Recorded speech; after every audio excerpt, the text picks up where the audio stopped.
Silva stomping motherfuckers out like they nothing but ants. Oh wait, they are. So definitely a character-driven episode this week with Hunter x Hunter. Same like last week's episode, except with this week it was more so focused on a couple different characters, such as Knuckle. You get in this episode a lot of Knuckle. You also get a little bit more development and just overall knowledge regarding Youpi and just some of his abilities and stuff like that. And I like with this week's episode where, once again, with the Knuckle character, because I've never been that fond of Knuckle, to be honest with you, but with an episode like this, it really just shows how much of a prideful person, and I gained respect for him. Yeah, it wasn't the most smart thing to do, and it was a lot of internal struggle between him and as well as Shoot, because on one hand it's like, okay, the right thing to do is, you know what, just fuck it, I gotta go, we gotta survive at any cost, but at the same time there's also this pride, and I really value when you see a character look into it and say, you know what, while this is the right thing to do, sometimes my pride is far too valuable to sacrifice. And looking at his friend, he did that for his friend, not even necessarily for himself, but more so, my friend got messed up, I need to do something. And that totally threw a lot of respect for me, for the character. I was just like, God damn, he knows this is a monster. There's probably no way he can do anything, and he's still going in. A lot of respect and character development for him. While it felt a little bit misplaced to get that little cop flashback of him knocking out the cop when he was in grade school, I guess it was just meant to further develop and show what type of person he is and what type of friend he is. Always willing to stand up for a friend, and similar to how he punched the cop, knowing, you know, I'm a grade schooler and I'm knocking out cops, I shouldn't be doing this. Same thing with this big ant motherfucker. It's like, yeah, I need to avenge my friend. So in a sense, while it kind of felt misplaced, at the same time, it was just showing the parallels of who he is, and even in the past, he was doing stuff like this. Now, the whole Malarion thing was a little unclear regarding what he wants Kitawa to do. They were talking about Knuckles and kind of how they're stalling for time, so I'm assuming that what he's going to try to do is get Kitawa to go over there and help out Knuckle, I'm assuming. At the same time, it makes me think, damn, did Kitawa really just leave going alone after that whole big scenario? I understand Malarion is desperate for help or whatever, but that really got me a little bit nervous, because we seen Gon was flipping out last episode. The beginning of this episode,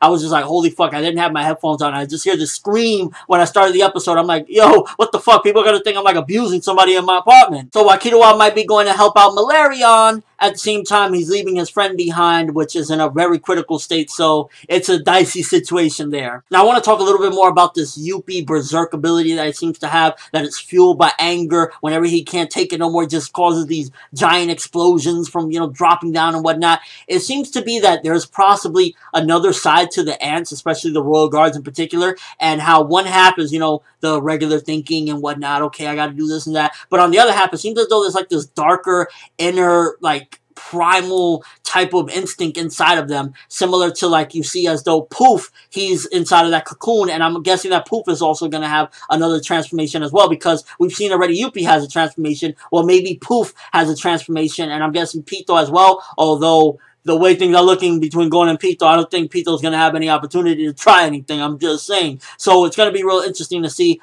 at least Poof. I think we're going to be able to see Poof, because, I mean, at the end of the day, I don't think necessarily Morel can completely take on Poof by himself, or at the very least, if he comes out transformed. And also, does it have anything to do with, like, their mental state? Like, if, let's just say that second half, what seemed to be inside of Youpi, where, like, his eye was, like, it looked, like, weird or some shit, is that, like, something that'll take over completely, and they'll just be, like, mindless beasts, or what's up with that? And it also makes me wonder, could it possibly be that the king has another transformation? Maybe it really is like Cell from Dragon Ball Z, that he could keep on transforming. There's a theory as well. And hands down, my favorite moment of the episode was indeed the Knuckle and Shoot moment when they're like crying or whatnot. I was just like, this is one manly fucking moment. If you're gonna shed a manly tear, that's where you shed it at, because that fucking moment just gave me goosebumps. It's like, yes, sometimes a man has to fight for his pride, and that gave the character just so much development right there, and just showed more characterization of who he is. A man's man. Going back to the whole Zeno situation, we get a little more clarification as to what was going on with Zeno,